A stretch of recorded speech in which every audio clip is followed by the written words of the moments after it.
오늘은 우리가 사도행전 말씀 묵상의 5번째 시간입니다.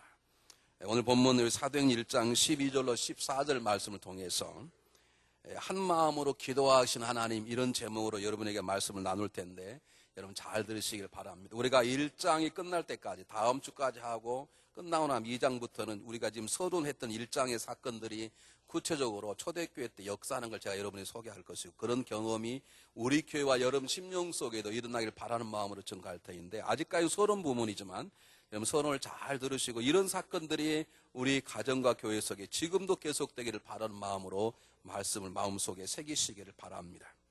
사도 바울은 우리들에게 중요한 말씀을 하셨는데, 로마서 12장 2절에 보면 이 세대를 본받지 말고 마음을 새롭게 하여 변화를 받아 아버지의 선하시고 기뻐하시고 온전한 뜻이 무엇인가를 분별하라, 그렇게 우리에게 말씀했습니다.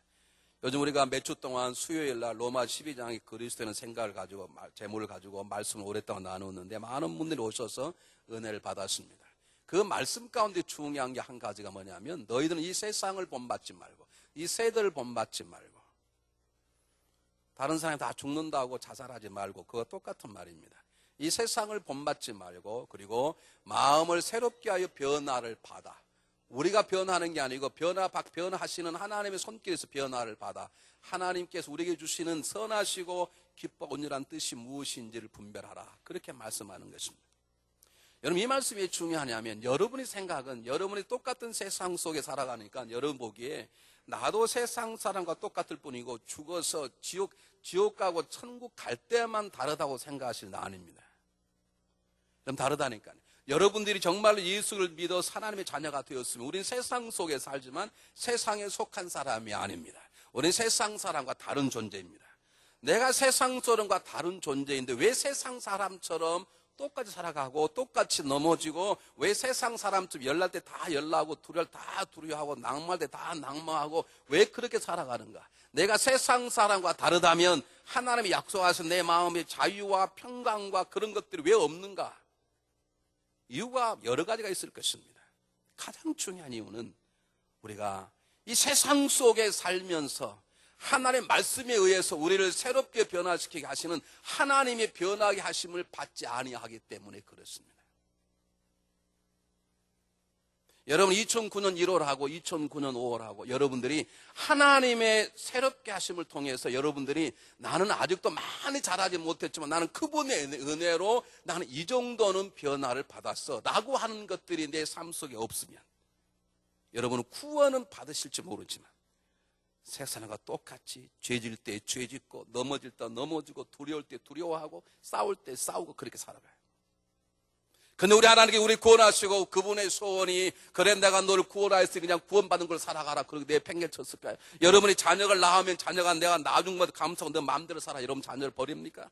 아니면 우린 자녀를 먹이고 입히고 자라게 합니다. 그냥 자랍니까? 큰 꿈을 가지고 자녀를 키우는 것처럼 하나님께서 우리를 십자가의 보혈로 구원하시고 하나님의 자녀를 삼아주신 다음에 그분의 소원은 구원받은 거로서만 살아가는 게 아니라 우리가 하나님의 자녀답게 정말로 자유하고 강건하고 평안하게 살아가도록 하나님 우리를 만들어주시는 걸 믿으시길 바랍니다. 그게 하나님의 소원이세요. 노무현 대통령께서 예수를 믿었다면 저렇게 자살하지 않았을 거예요. 대통령이 자리라는 것이 정말 힘들고 때론 정치적 보복을 당해서 누명을 쓰고 감옥에 갇혀다더라도 그 자리에 가는 것이 당연한 것인데 그게 세상 사람 눈에는 안 되는 거예요. 억울하니까. 예수의 십자가의 사건을 경험한 사람이라면 아마 그렇게 하지 않을 거라 생각해요. 여러분, 예수 믿는 사람들 어떤 상황 속에서도 자살하면 안 되는 거예요. 순교를 당할지언정 스스로 목숨을 끊어서는 안 되는 거예요. 우리는 세상 사람과 달라요.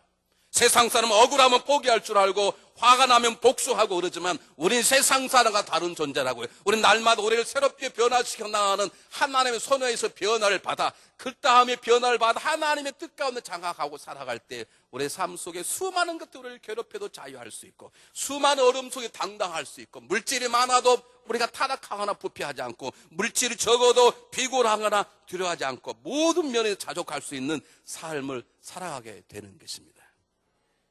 그게 없으니까 삶이 힘드는 거예요. 제가 목회하며 느끼는 것은 뭐냐면 저도 그렇고 참 변화가 안 돼. 여러분, 제가 목회를 정말 더 잘하고 싶거든요. 근데 이게 안 돼. 저를 불쌍히 여겨주시기를 부탁합니다. 제가 남편 노릇을 정말로 잘하고 싶은데 이게 안 돼. 다 그냥 화가 날 때가 한두 번이 아니에요. 참느라고 그냥 입 다물고 있는 게 한두 번이 아니에요. 뭐 저만 그러겠습니까? 우리 집사람은 안 그러겠습니까? 여러분 안 그렇습니까? 여러분도 교회 생활, 성도 생활 잘하고 싶을 거예요. 근데 입을 탁 열면 불평이 나오잖아요. 이게 쉽게 안 변하는 거예요. 교회 부족한 점이 있으면 엎드려 기도하는 것이 하나님의 사람이 세상 사람과 다른 건데, 우리 딱 내 생각 다르면 불평이 탁탁 나가지. 변화받는 게 이렇게 힘드는 거예요. 근데 변화받는 게 가능한 거예요. 오늘 성경 본문에 보면 우리보다 훨씬 철없고 무지한 자들이 얼마나 놀랍게 변화되고 있는지, 이 변화된 공동의 신앙체의 공동의 물을 통한 하나님 우리에게 말씀하시는 음성을 이 시간 들으시기를 주의 이름으로 축원해 드립니다. 예수님께서 승천하셨습니다. 그걸 바라보고 있던 모든 제자들과 여러 사람들이 처음으로 예수님의 명령에 순종해서 예루살렘을 떠나지 아니하고 요한의 어머니 마리아의 다락방이라고 그럽니다.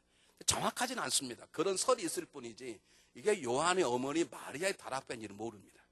어떻게 다락방에 120명이 모일 정도로 그렇게 큰 게 있었을까? 모릅니다.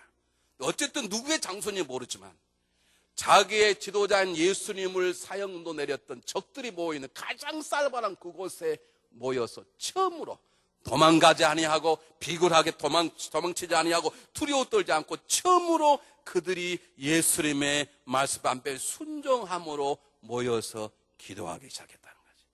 순종의 공동체가 되었습니다. 기도하는 공동체가 되었습니다. 하나님 그 위에 성령의 능력을 물불듯 부으시고 그들을 통해서 세계 역사를 바꾸는 놀라운 일을 시작하신 것입니다. 이것이 예루살렘 교회의 탄생, 이것이 사도들의 놀라운 변화인 것입니다. 이 첫 번째 사건을 통해서 하나님이 우리에게 말씀하시는 가장 중요한 메시지가 있습니다. 그게 뭐냐면 하나님은 우리의 순종을 가장 귀하게 보신다는 것입니다. 여러분, 이들이 다른 걸 하지 않았다는 거예요. 예수님께서 예루살렘을 떠나지 말고 제발 지금 일하려고 노력하지 말고 성령이 너 임할 때까지 숲속에 숨어있지 말고 당당하게 예루살렘에 모여서 기도하라. 그 말씀에 처음으로 이들이 순종했어요. 순종한 무리 가운데 하나님께서 하늘문을 여시고 성령의 강력한 역할을 하신 거예요. 물론 순종했기 때문에 성령이 임한 건 아닙니다. 왜냐하면 성령의 충만함이 이미 하나님의 계획 속에 들어있는 것이었기 때문에 그렇습니다. 그런데 어쨌든 성령 본문이 강조하는 첫 번째 메시지는 하나님은 순종하는 자를 귀하게 여기시고 하나님은 순종한 자들의 그룹 속에 하나님의 영을 부어주신다 그 말입니다. 왜 순종이 중요한가? 순종은 내 삶은 하나님께 다 맡깁니다. 그런 고백이기 때문에 그렇습니다. 순종은 내 생각을 주님께 다 맡깁니다. 그런 고백이기 때문에 그렇습니다. 여러분 순종하는 믿음의 성도가 되시기를 주의 이름으로 축원합니다. 여러분의 경험, 여러분의 생각을 내려놓으십시오. 여러분 그걸 가질 수 없으면 순종하지 되지 않고 교회에 앉아있을수록 여러분은 불평해, 마음이 평안이 없어요. 다 내려놓으십시오. 그분의 뜻 앞에 순종하겠습니다라고 고백할 때 성령이 우리에게 보게 하시고 말하게 하시고 무엇이 참이고 진리인지 알게 하시고 성령의 능력을 통해 우리가 한 번도 경험이 못했던 하나님의 자녀다운 삶을 살게 될 것이고 그것이 교회뿐만 아니라 우리 가정 속에서 우리 세상 속에서도 그렇게 살아간 능력을 경험하게 될 것입니다. 여러분 창세기 1장을 보면 하나님께 천지를 창조하신 다음에 뭐라고 말씀하셨습니까? 보시기에 심히 좋았더라. 어제 우리 평생대학 우리 어르신들 모시고 된통 가까이 있는 호숫가에 가서 우리 야외 예배를 드렸습니다. 제가 워낙 제 취미가 돌아다니는 걸 좋아하는데요. 제가 처음 가보는 호수예요. 제가 웬만한 호수는 다 다녀봤는데 제가 그릇은 다른 데 가서 헤매고 있어서 그 호수인 줄 알고 알고 보니 다른데 처음 보는 다리도 보이고 얼마나 물과 숲과 나무와 모든 것들이 잘 어울려져 있는지 하나님이 직접 지으시고 내 솜씨 괜찮네. 그것 때문에도 아름답게 보셨지만 하나님이 심히 좋으신 이유 중에 하나는 하나님이 있으라면 있었고 하나님이 나누라면 나누는 하나님의 말씀의 모든 피조물이 순종한 것 그것을 하나님은 기뻐하신 것입니다.